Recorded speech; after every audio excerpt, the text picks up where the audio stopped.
dans un livre intitulé Sexisme Story publié le 4 février dernier. Le journaliste Paul Sanfrouche a rapporté les propos de Lona Petrucciani, qui s'est confiée sans langue de bois.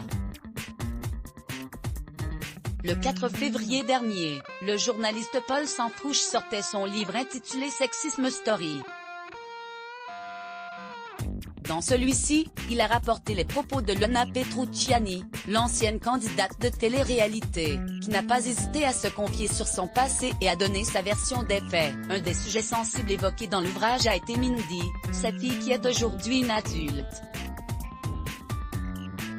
Tout a commencé en 1988 lorsque Lona tombe enceinte mais pas de l'homme avec lequel elle partage sa vie. C'est une horreur, ça tombait mal, confie-t-elle. Bien décidée à mettre un terme à sa grossesse, elle a souhaité se rendre en Espagne, avant de finalement changer d'avis. Selon des propos rapportés par Télé Loisirs, elle a indiqué « Je vois son visage, ses doigts, ses pieds. Ce n'était plus possible ». Ainsi, après avoir donné naissance à sa fille Mindy, a-t-elle informé le père ? Je sais pas, j'ai eu ce truc de lui dire qu'elle avait eu la mort subite du nourrisson, a-t-elle avoué, un mensonge qui a vu le jour car elle souhaitait voir sa réaction. Quelques années plus tard, en 2001, Lona participait à Loft Story, une émission de télé-réalité qu'elle a remportée et qui lui a permis d'arriver sur devant de la scène.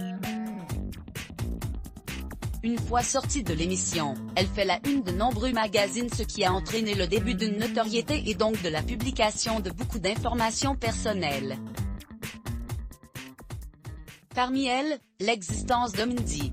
Une révélation pour le père de la petite fille, qui découvre enfin la vérité.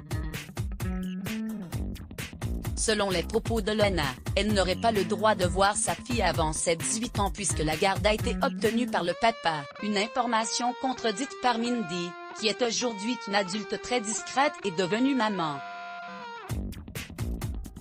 L'ancienne candidate de télé-réalité avouait dans une interview en 2019 avoir le cœur brisé puisqu'elle n'a aucun contact avec sa fille ou sa petite fille, rien du tout. Je n'ai même jamais vu une seule photo de ma petite fille Maëlys, disait-elle.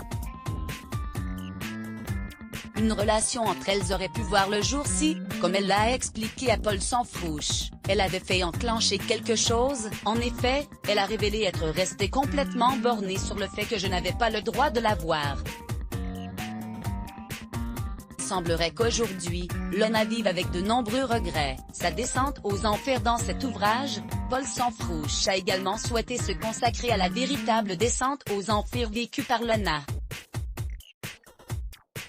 Durant plusieurs années, la jeune femme vivra une période durant laquelle la drogue et l'alcool sont devenus son quotidien. En couple avec Raph, son compagnon jaloux et violent, la candidate de télé-réalité est venue cocaïnomane en 2007.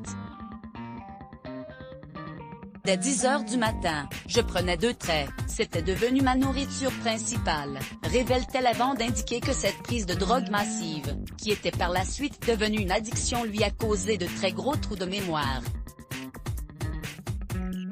N'étant pas bien dans son quotidien, elle s'est également tournée vers l'alcool et en ingurgitait des quantités tout au long de la journée. Je buvais 1 litre de whisky par jour, confie-t-elle. Fin 2013, elle fait une tentative de suicide qui l'a amenée à être hospitalisée à La Fontaine à Antibes.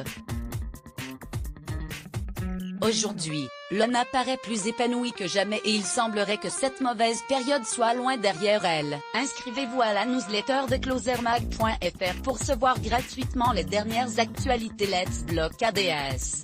Why?